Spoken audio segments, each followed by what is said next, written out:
Hello everybody, welcome to this next video on linear algebra. In this video we will be talking about that how the change of uh, basis matrices are related when we talk about dual spaces. So I'll just read the statement and then we'll try to understand what exactly we are saying. Here we are saying let v1, v2, vn and w1, w2, wn be bases of v, right? So you have a vector space v here and you have two bases v1, v2, vn and you have another basis w1, w2, wn. And let phi 1, phi 2, phi n and sigma 1, sigma 2, sigma n be the basis of v star dual to vi and wi. So corresponding to v you have a vector space v star which is the dual space. Okay, and we are saying suppose corresponding to v1, v2, vn you have phi 1, phi 2, phi n. This is your dual basis, and corresponding to w1, w2, wn you have sigma 1, sigma 2, sigma n. So these are the dual bases corresponding to v1, v2, vn and w1, w2, wn. Okay, so this basis here corresponds to this and this corresponds to this. Fine. Now suppose we are saying P is a change of basis matrix from Vi to Wi. We know that there is something called change of basis matrix. Suppose P is the change of basis matrix from V1 to Vi's to Wi's. Then we have to prove that for this here also there is a change in basis. The corresponding matrix will be P inverse transpose. Right. This is what we want to prove, that if the change of basis matrix here is P, then the change of matrix here, change of basis matrix will be P inverse transpose. So the proof is not very hard. We can just use the properties and let us do this. First of all, note, because this is dual basis to this, so you have phi I Vj is delta Ij, and then because this is dual to this, so you have sigma I Wj is delta Ij. Is that okay? So these things we already have at our hand, or we can just write it like this also. Sigma j wi is equal to delta Ij. They are the same, they are one and the same. And here also you can write phi j vi is equal to delta Ij. They are the same, right? Okay.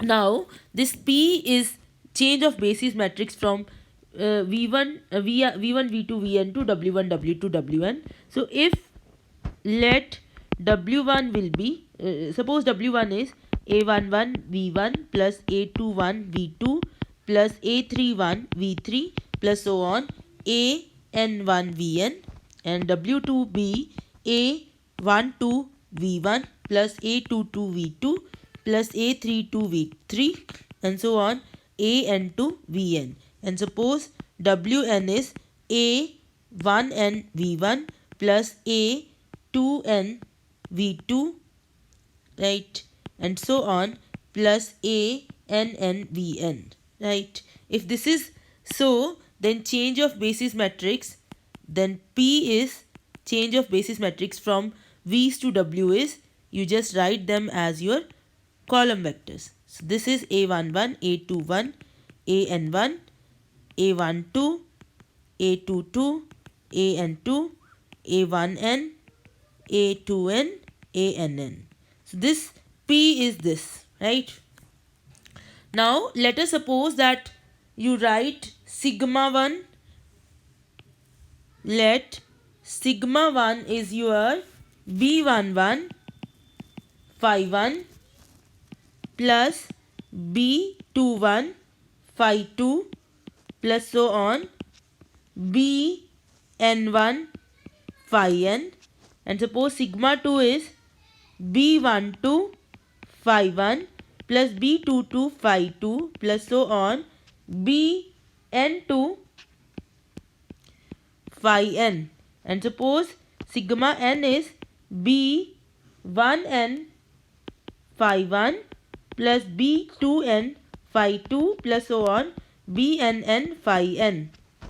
Then the change of matrix from phi to sigma, change of matrix from phi to sigma, let us assume this is Q.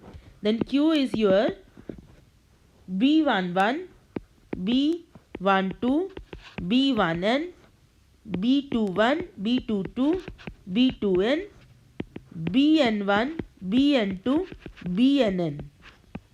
Fine. Okay. Now we want to prove, we want to show Q is P inverse transpose. So that is what we want to prove, right? So you first of all see what will be P transpose. P transpose will be A11, A12, A1n, A21, A22, A22n, and so on, an1, an2, ann. Suppose this is P transpose. Let us denote its ith row by Ri. Let this be equal to R1, R2, Rn, where Ri is the ith row, that is, it is A1i, A2i, Ani. You can see here, right? Okay. So we have assumed P transpose like this. Now call Q as, let Q is equal to C1, C2, Cn, where Ci is, you see, one column. You can take one particular column. So your Ci is B, Cj, we can call it as Cj because ith notation we are using there. So your Q is here. Q is this one, B11, B12. So what will be Cj? You can write Cj as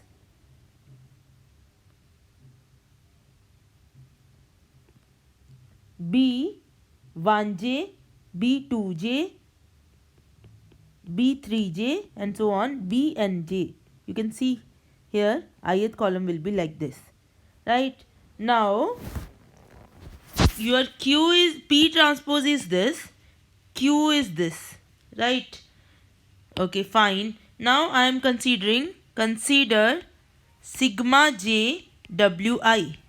Now because sigma j is linear combinations of phi, from here I will take that. So sigma j, I will write it as B1j, okay, B1j phi 1 plus B2j phi 2 plus so on, Bnj phi n, and this wi will be A1i V1 plus A2i V2 plus so on, Ani Vn. Now this is equal to, if you just do this, when you operate this on these elements, you will just get B1j A1i. All other entries will be 0. When you operate this here, you will get B2j A2i. Then you will get B3j A3i, and so on, Bnj Ani. Now this you can write it as A1i, A2i, Ani multiplication with B1j, B2j, Bnj. Right. Now this is, what is this? This is the ith row and this is the jth column. So this is equal to sigma j wi. Now we know that this is delta ij. Okay.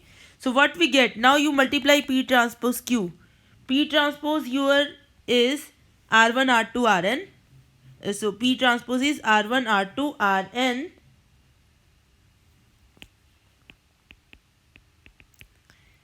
And Q is C1, C2, Cn. So what you will get? You will get R1, C1, R1, C2, R1, Cn. Here you will get R2, C1, R2, C2, R2, Cn. Here you will get, and so on, Rn, C1, Rn, C2, Rn, Cn. Now you see, because you get Ri, Cj is delta Ij, so it means that this is 1, this is 1, this is 1, and everything else is 0. So this is equal to 1, 1, 1, 1, 0 here, 0 here. So identity. Therefore, Q is P transpose inverse.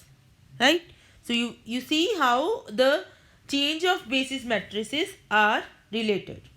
Thank you for watching this video. Please share